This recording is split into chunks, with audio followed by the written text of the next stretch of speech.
Private equity is run by financial intermediaries, organizing pools of blind capital to invest it exercising their best judgment, which means that generally PE firms are less aggressive and more risk-averse or more prudent in their investments, to look at it from another view, than direct investments of family offices.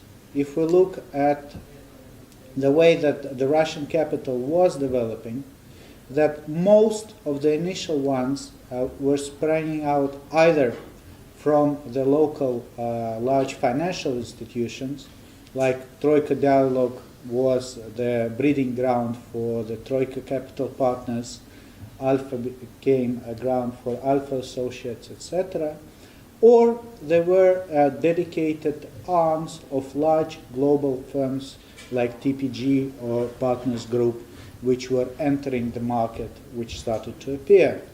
We have two very new and interesting trends settling in the market. Number one is that the state-supported or state-funded or state-owned banks started to expand beyond the traditional commercial banking, and we have seen VTB Capital arriving in London. On the other hand, they were trying to penetrate the fund products and asset management as well. To add to that, we had a number of development institutions which were loudly announced and quietly set up. Most noted are the Rosnano and the Russian Direct Investment Fund, or RFPI, which started to look around for deals and unsettling the landscape as well. Private equity is renowned everywhere, not for only how do we collect money, but about the stories of the investee companies and whether they were able to become successful or not. Best thing about any emerging market, and Russia not being an outlier, is that you don't actually have to invent new things in order to succeed in developing new companies. You have to identify a lack in the supply chain, a lack in the industry development, or simply a product which wasn't available in the market beforehand, and then routinely, bluntly, stupidly introduce the necessary procedures, management, and yes, give them some capital to start to grow in order to launch a company. And the best thing that this can happen in almost any industry. If we look over 5-year returns or 10-year returns, Russia has consistently out-delivered in terms of return on invested capital.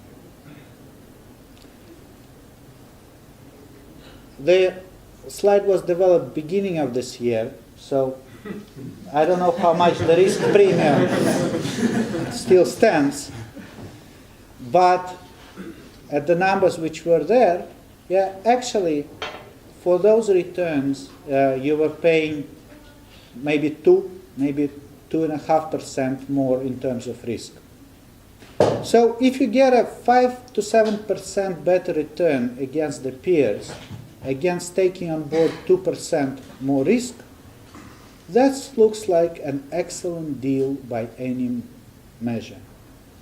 If we look about the performance of the private equity globally and looking predominantly at the emerging markets, there is the stellar case of Israel, which probably is the case that at least some of you read. There is the excellent performance of the UK, but everybody else in the crowd is towards the left side of the scale. And Russia is in there as well. The other interesting one to look at is Chile and Brazil. So what was happening in Chile, which enabled it to create an efficient and well-performing domestic industry, which still hasn't happened in Russia? Effectively, what they've done, they stopped chasing foreign capital. They created a structure which enabled the local institutions to invest into the domestic GPs. And you will be surprised. When the locals started to invest in the local PE industry, all the multinationals, all the international capital has followed suit. Because to answer a question, why should we invest when you're taking the money out of the country, is slightly more challenging when to convince somebody to invest alongside with you.